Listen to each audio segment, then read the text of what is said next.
بسم الله الرحمن الرحيم ياسين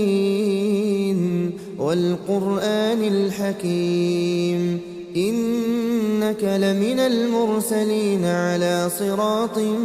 مستقيم تنزيل العزيز الرحيم لتنذر قوما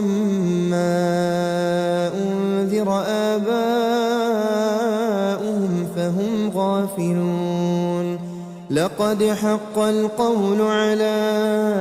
أكثرهم فهم لا يؤمنون إنا جعلنا في أعناقهم أغلالا فهي إلى الأذقان فهم